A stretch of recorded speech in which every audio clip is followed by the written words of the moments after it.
The first significant area of self-development and growth is self-awareness, and the kind of self-awareness that comes from introspection.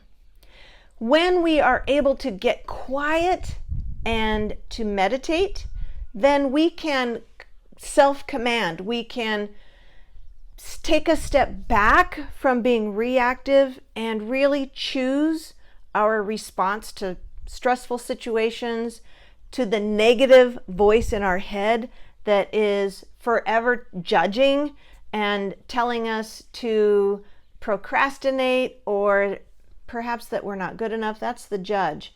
But it manifests in so many different ways in our lives and keeps us from really reaching our potential. So meditation is going to be one of the only ways that we are able to identify and become aware enough of the judge, of the negative talk that goes on inside of our head, and to realize that that's not us. That's just the voice that's going on in our head. And everybody has that negative voice, no matter how successful we are. Everybody's got that judge voice. So in order to increase our ability to command our mind, to come back to the present, to stop those stressful thoughts, the negative self-talk, the judge, and to come back to what's happening in this moment, that takes practice. That's why meditation is called a practice, the practice of meditation, because it's only through that kind of introspection that we're going to have the self-awareness to make some changes in our lives. We can't change what we can't see. Maybe you are like me, and there was a time when I thought meditation was super woo-woo and not for me. But the reality is, prayer is meditation. Just being quiet is meditation. There's so much value in just being quiet, and it's difficult. That's why we have to practice it. If you've ever tried to just sit and think about nothing, basically that's meditation. It's so hard to not think about the laundry that needs to be done, the floor that needs to be mopped, the book you want to read, the places you want to go, or all the things that we have to do.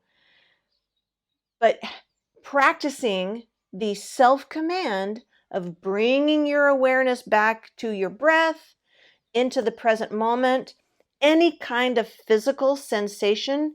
You can even just rub your fingertips together and be exquisitely super aware of the ridges on your fingertips, of your chest rising and falling as you breathe, of the weight of your body on your feet and all the muscles in your feet or your legs, the sounds that you can hear. When you're out for a walk, think about what's the farthest away sound that you can hear and focus on that for just a moment. And then think, what's the closest sound you can hear? And can you hear your own breath? Can you hear your own breathing? These simple practices will bring you back into the present moment. And then the other thing is journaling. When you have a moment to just be quiet in yourself, to ask your higher wisdom the questions that you're struggling with. How am I going to get over this challenge? What's the next move I should make? How am I going to get to flourishing? What do I need to do next? Those answers are inside of you. They're inside of me. We all have our own answers, but until we can get quiet enough to hear them, they won't come forward. So the other practice is journaling. We think we're going to remember these insights, remember how we felt in that moment, good or bad, but we don't. The reality is we don't remember. We remember, generally speaking, but if you can pour your heart out onto the page, get it out of your head, get it out of your heart, and onto the page, then you can begin to see a pattern. You can begin to see where the things are that actually are bothering you, You can begin to see answers forming. You may, in the midst of journaling, have an aha, that's it, because your brain is always looking for the answer. There's an open loop that your brain scientifically, neurologically needs to close that loop. So it's always searching, just like when you can't think of somebody's name, you can't think, it won't come to you. Later, hours later, there it is. It just suddenly comes to you because your brain is working on it in the background all the time because it needs to close that loop.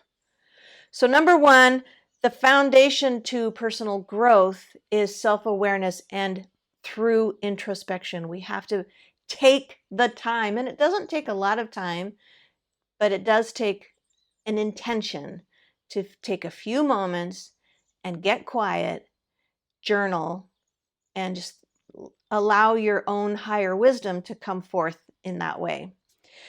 We can't change what we can't see. That's one of the principles. So that self-awareness is so necessary so that we can become the person that we want to be, so that we can really see that growth happening, not overnight, but over time. And some of the only ways to gain that self-awareness is through the practices of meditation, that self-command. Get your mind off of all of the ruminating worries and stress, cortisol-inducing thoughts that are going on in our head. Bring it right back into the present moment, to be still with ourselves, and to command our mind to focus on one sensation, one physical sensation, something you can see, something you can hear, something you can taste in your mouth, a temperature, a texture.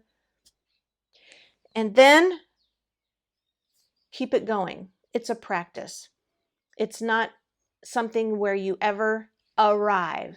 This growth goes on, hopefully, till the day we die. So I hope this helped you. If it did, hit the subscribe button, hit the bell so that every week when I create a new video and post on here, you'll get a notification. And I'd love for you to come back, put a comment below and tell me how this has helped you, or the takeaways, or what you thought.